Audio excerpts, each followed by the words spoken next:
Kalau mereka mengatakan, aliran apa yang kau ikutkan? Begini ibu, saya mengikuti pengajian, namanya pengajian ini di masjid ini. Dan yang saya pelajari, ini ada bukunya. Kalau ibu mau dengar, ini loh ceramah, ini penceramahnya. Misal ada direkam ceramah ustadznya, ini loh ceramahnya. Bisa didengarin, ini yang saya pelajari.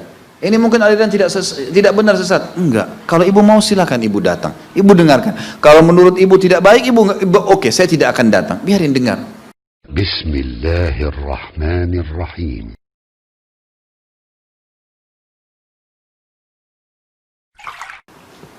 Apa yang harus dilakukan muslimin jika hijrahnya ditentang oleh keluarganya?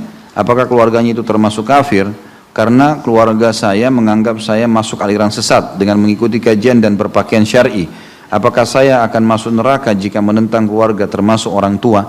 Karena kata-kata menentang ini teman-teman sekalian harus digarisbawahi dulu. Kenapa harus bertentangan? Kalau kita mengikuti kajian-kajian, apalagi kajian sunnah teman-teman, mestinya akhlak antum menjadi lebih baik kan? Ya. Jangan antum ikut pengajian sunnah, kemudian antum tinggalkan sunnah Nabi itu sendiri. Seperti senyum, sama-sama muslim. Ini begitu ikut pengajian mukanya abusan kantarira. Cemberut, bergaris semuanya, tidak salam, tidak lihat orang. Ini malah jauh dari sunnah. Gimana caranya? Antum ikut pengajian malah pulang, malah salaman sama ibu dan ayah, malah sapa, malah bawain hadiah, malah lebih berbakti, malah lebih silaturahim dengan keluarga-keluarga. Orang-orang yang belum dapat hidayah dirangkul. Tidak ada manusia teman-teman yang diambil hatinya dengan materi, berikan makanan, berikan bantuan, ya, berikan nasihat, sapa dengan baik, kemudian mereka tidak suka, enggak ada. Yang membuat banyak orang menganggap kita ini eksklusif, karena kita memang jauh tidak memberikan sunnah Nabi SAW itu. Coba praktikin teman-teman sekalian. Teman-teman di sini yang sudah ikut kajian-kajian sunnah, begitu ada tetangga yang sedang meninggal dunia, antum yang harus pertama tampil di situ. Ya. Tampil, datang. Tawarkan diri, bisa saya bantu, apa yang saya bisa bantu?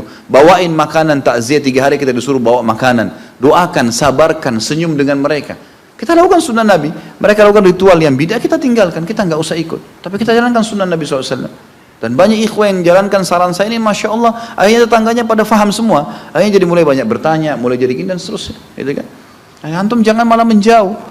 Kalau saya pribadi melihat, selalu melihat dengan kacamata saya pribadi, kalau ada orang yang belum faham sunnah atau masih melanggar, maka saya menjadikan ini adalah peluang saya. Allah sedang memberikan saya peluang untuk menasehatin dia. Kesempatan. Antum lihat semua orang yang belum faham teman-teman, belum sholat, belum tutup aurat, ini adalah target kita mendapatkan pahala. Seperti Allah sedang melewatkan, ini loh peluang kamu, nasehatin, luruskan. Insya Allah dari sekian orang mungkin ada yang mendapatkan hidayah. Kita lakukan. Nabi SAW mengajarkan kita retorika dakwah yang mulia. Pernah ada seorang Arab Badui, waktu Nabi SAW lagi duduk di masjid, datang tiba-tiba Arab Badui ini mengatakan, "Hai Muhammad, berikan saya apa yang sedang Allah titipkan kepadamu untukku." Ini minta sedekah ya, tapi caranya luar biasa, kurang ajar.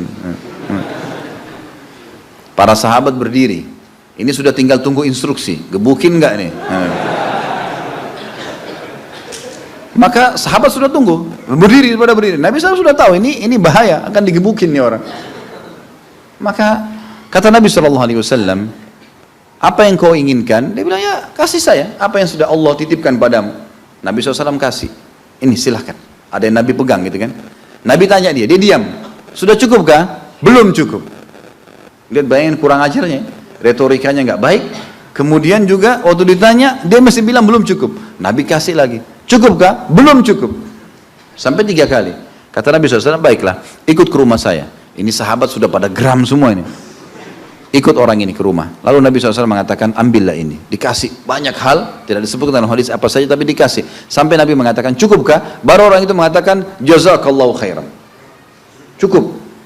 Baru dia merasa puas. Rupanya orang ini punya retorika memang begitu. Bawaannya dia begitu.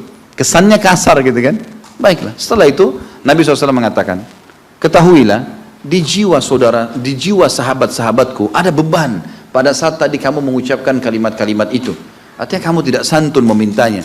Mestinya kau mengucapkan kalimat yang santun sehingga akhirnya mereka bisa menerimanya. Lalu kata Nabi SAW, bisa nggak kau ucapkan kalimatmu tadi itu, jazakallahu khairan, sudah cukup di depan mereka supaya mereka tidak marah dengan kamu. Oh bisa ya Rasulullah. Baiklah, Diajar oleh Nabi SAW, pergilah ke masjid. Lalu kata Nabi SAW, wahai sahabat-sahabatku, mungkin seseorang atau setiap orang dari kalian punya beban dengan saudara kita ini, karena perkataan dia tadi, tapi kami telah memberikannya, dan dia telah berterima kasih. Ucapkanlah, maka orang itu mengatakan, jazakallahu khairan, kamu telah berbuat kebaikan. Kata Nabi langsung, sudah dengar, dia sudah baik ya, selesai. Gitu. Kata Nabi SAW, baik, orang itu pergi. Lalu Nabi SAW nasihatin para sahabat, perumpamaan saya dengan kalian, saya dan kalian dengan orang ini seperti seorang pemilik unta yang untanya lepas. Pemilik untanya saya, kata Nabi SAW, unta saya lepas. Unta ini diibaratkan orang itu tadi. Lalu kemudian kalian semua berusaha mengejar, mau menangkap unta itu. Unta itu lari ketakutan. Maka saya mengatakan, biarkan saya dengan unta saya, biarkan saya dengan unta saya. Pada saat kalian membiarkan, maka saya pun mengambil rumput-rumputan, lalu saya mendekatinya, kemudian dia pun akhirnya memakan dan jadi lunak. Seperti itulah perumpamaan saya dengan dia tadi. Jadi seperti itu. Kita menyampaikan, kita semampunya gitu kan. Jadi tidak perlu ada jarak sebenarnya antara kita dengan orang tua. Kalau mereka mengatakan, aliran apa yang kau ikutkan?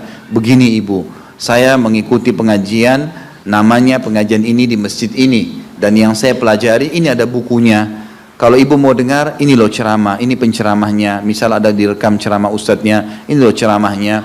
Bisa didengarin, ini yang saya pelajari. Ini mungkin aliran tidak benar, sesat. Enggak. Kalau ibu mau silakan ibu datang. Ibu dengarkan. Kalau menurut ibu tidak baik, ibu oke, saya tidak akan datang. Biarin dengar.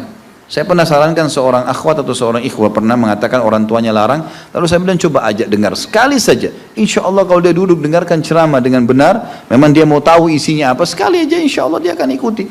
Karena yang sedang kita sampaikan wahyu, nggak ada sesuatu yang baru. Kalau Allah, kalau Rasul, selesai. Itu kan tidak ada yang diragukan. Maka insya Allah itu sudah cukup teman-teman sekalian. Jadi jangan sampai kita frontal ya. Malah begitu kita pulang ke rumah, kemudian kita lihat ada gambar terpajang yang sudah 20 tahun. Ini turun, kalau enggak masuk malaikat ibu. Ibu kita balik ke ini anak baru lahir kemarin. Sudah suruh pindah, ini foto nenekmu itu. Salah. Sudah 20 tahun dipajang. Kita mau ubah dalam 5 menit, nggak bisa. Itu kan? Cari cara yang positif.